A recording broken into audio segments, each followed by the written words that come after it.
السلام علیکم ناظرین، امید ہے آپ رمضان المبارک کی بابرکت اور پرنور ساعتوں سے مستفید ہو رہے ہوں گے۔ ناظرین، اللہ پاک کا قرآن کریم میں ارشاد ہے، یا ایہا الذین آمنوا کتب علیکم الصیام کما کتب علی الذین من قبلکم لعلکم تتقون، کہ اے ایمان والو، تم پر روزے فرض کیے گئے ہیں جیسا کہ تم سے پہلی امتوں پر فرض کیے گئے تھے۔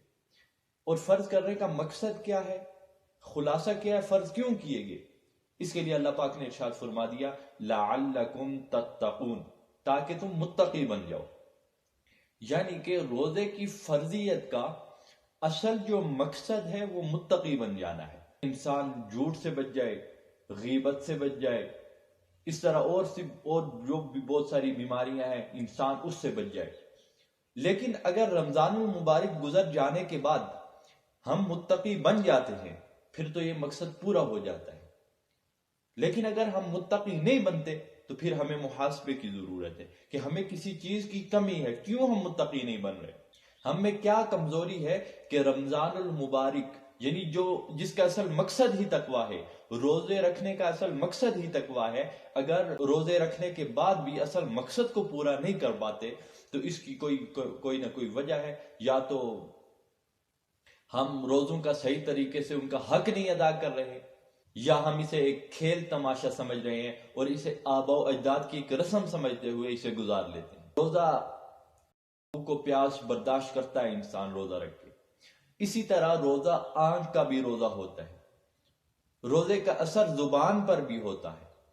یعنی کہ آنکھ کا روزہ کیسا ہے کہ انسان روزہ رکھ کے بے حیا چیز کو نہ دیکھے، بے حیائی سے بچا رہے۔ زبان کا روزہ کیسا ہے کہ زبان کو درست سمت پر استعمال کرے۔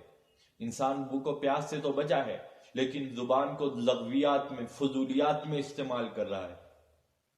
یہ انسان کا روزہ ناقص روزہ ہے۔ انسان اپنے آپ کا محاسبہ کرے کہ میں کس چیز میں ہوں، میں کیسی برائیوں میں لپٹا ہوا ہوں، مجھے کس طرف آنا چاہیے، میری اصل راہ کیا ہے۔ اس لیے اللہ رب العزت کی یہ کرم نوازی ہے کہ اللہ پاک نے ہمیں رمضان المبارک جیسا مقدس مہینہ دیا کہ جس میں ہر انسان اپنے آپ کا محاسبہ کرتا ہے، ہر انسان اپنے آپ کا محاسبہ کرتا ہے کہ میں کس پانی میں ہوں، میں کہاں پر کھڑا ہوں، میرے سالہ سال کن کاموں میں گزر رہے ہیں۔ اس لیے رمضان المبارک انسان کو درست سمت پر چلانے کا بھی مہینہ ہے۔ رمضان المبارک ایک ایسا مہینہ ہے کہ جس سے انسان ایک درست سمت پر چلتا ہے۔ انسان رمضان المبارک پورا مہینہ گناہوں سے بچا رہتا ہے۔ اب انسان کے اندر ایک ایسا شوق بھی پیدا ہو جاتا ہے کہ انسان گناہوں سے بچا رہے اور رمضان المبارک جس طرح رمضان المبارک گزارا اس طرح پورا سال گزارتا رہے۔ اللہ پاک سے دعا ہے کہ اللہ پاک ہمیں رمضان المبارک کو صحیح معنوں میں گزارنے کی توفیق عطا فرمائے، اور پورے 12 مہینے یعنی جس طرح ہم رمضان گزارتے ہیں نیکیوں میں، نیک اعمال میں، قرآن کی تلاوت میں، اسی طرح پورا سال ہمیں گزارنے کی توفیق عطا فرمائے۔ والسلام علیکم ورحمۃ اللہ تعالی وبرکاتہ۔